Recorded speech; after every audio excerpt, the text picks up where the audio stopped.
அனைவருக்கும் வணக்கம். சுப மாரிமுத்து திருப்பூரில் இருந்து இந்த பதிவு உங்களுக்காக. இப்போ உங்களுக்கெல்லாம் ஒரு அற்புதமான ஒரு விஷயம். லக்னத்துக்கு 12ஆம் இடத்தில் செவ்வாய் தோஷம் இருந்தால் திருமண தடையா இருக்குதுன்னு சொல்லி நிறைய கமெண்ட்ஸ்ல போடுறாங்க.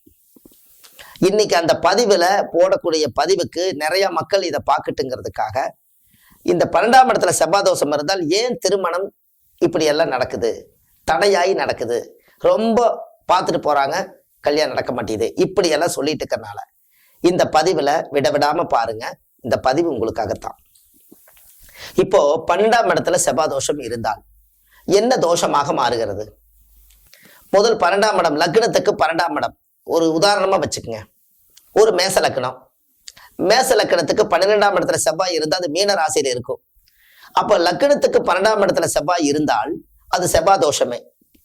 அந்த காலத்திலேயே இதை சொல்லி வச்சிருக்காங்க. இந்த மாதிரி ஒரு செவ்வாய் என்பது ஒரு கணவன், அது தன்னுடைய லக்னத்துக்கு ஒரு பெண்ணோட ஜாதகமாக இருந்தால், அந்த ஆணா இருந்தாலும் எடுத்துக்கலாம், இருந்தாலும் ஒரு பெண்ணோட ஜாதகமாக இருந்தால் அந்த ஜாதகிக்கு செவ்வாய் கணவனாகப்பட்டவர் 12 போய் மறைஞ்சு விட்டால் அந்த கணவனை நிறைவாக அடைய முடியாத ஒரு தோஷம் அந்த ஜாதகத்துல இருக்குதுன்னு அந்த காலத்திலேயே புலிப்பாடி சொல்லியிருக்கார்.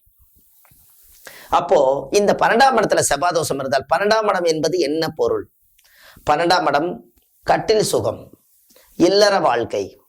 12ஆம் இடம் என்பது மோட்சஸ்தானம். 12ஆம் இடம் என்பது தன்னுடைய உறங்கும் இடம்.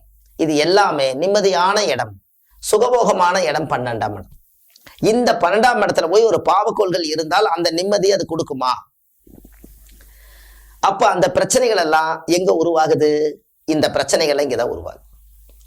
அப்ப இதுல ஏதாவது ஒரு மர்மம் அந்த காலத்துல வச்சிருக்காங்க. இந்த ஏதோ ஒரு முன்ஜென்மத்துல செய்த பாவத்தினால, அவங்களுடைய முன்னோர்கள் செய்த சாபத்தினால, ஏதோ ஒரு ஊழ்வினை கர்மானால அந்த ஜாதகி பிறக்கும் போது அந்த லக்னத்துக்கு 12ஆம் இடத்துல செவ்வாயோட இவங்களை செய்த பாவத்தை சேர்த்தி வச்சு இவங்க இந்த பூலோகத்துல பிறப்படுத்திட்டாங்க.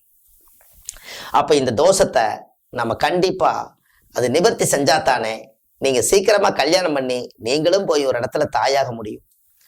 அப்போ எளிய பரிகாரம், இதை மறக்காம செய்யுங்க. இந்த பரிகாரத்தை ரகசியமா செய்யுங்க. செஞ்ச அன்னைக்கு நீங்க சொல்லாதீங்க, செஞ்சு போட்டு சொல்லுங்க. பாதாணி மரம் கேள்விப்பட்டிருக்கிறீங்களா? பாதாணி மரம், இந்த பாதாணி பழமே பார்த்தீங்கன்னா செவப்பாத்தான் இருக்கும். அதை உடைச்சிங்கன்னா அதுக்குள்ள ஒரு பருப்பு இருக்கும், அதை எடுத்து சாப்பிடுவாங்க. பார்த்துருக்கீங்களா? பாதாணி மரம். இந்த பாதாணி மரத்தினுடைய நாத்தை செவ்வாய்க்கிழமை அன்னைக்கு காலையில 6 மணிலேருந்து 7 மணிக்குள்ள, ஏன் நான் 6 மணிலேருந்து 7 மணிக்குள்ள செவ்வாய் சொல்லிட்டே வரேன்னு எது நினைச்சிடாதீங்க. செவ்வாயுடைய ஓரை அதிகாலையில 6 மணிலிருந்து 7 மணிக்குள்ள வரும். அதனால செவ்வாயுடைய ஓரையை நான் சொன்னேன்.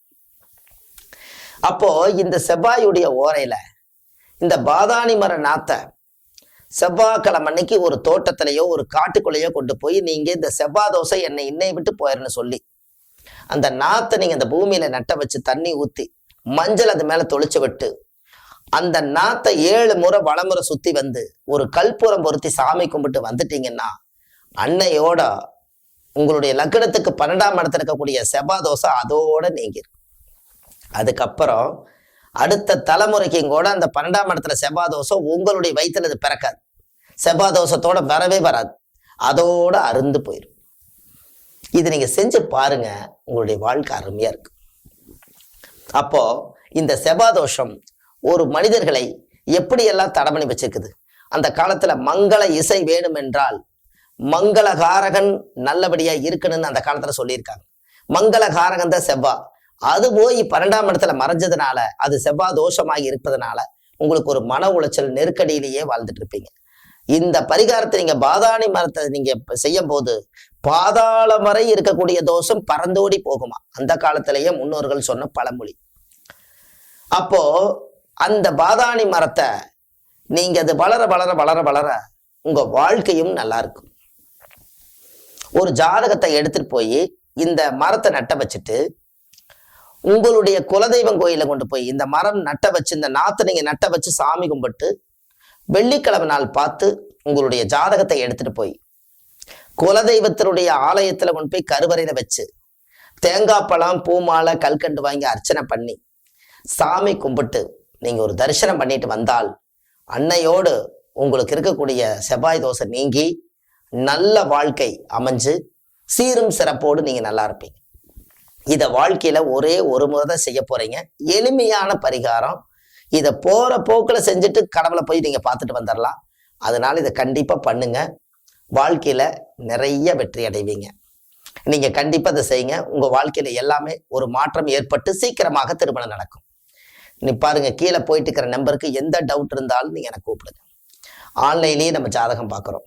பிறந்த தேதி, நேரம், டைம் இதை கொடுத்து நீங்க எந்த ஊர்ல ஜனனம் ஆனீங்கிற ஊரை சொன்னால் உங்களுக்கு ஜாதகத்தை கணிச்சு ஸ்கிரீன்ஷாட் எடுத்து உங்களுக்கு அனுப்பிச்சுட்டு தொலைபேசி மூலமாவே உங்களுக்கு ஜாதகம் சொல்லி உங்களுக்கு பொறுமையா நிதானமா துல்லியமா உங்களுக்கு பலன் சொல்லி வரும். இது எல்லாமே நீங்க தாராளமா செய்யலாம்.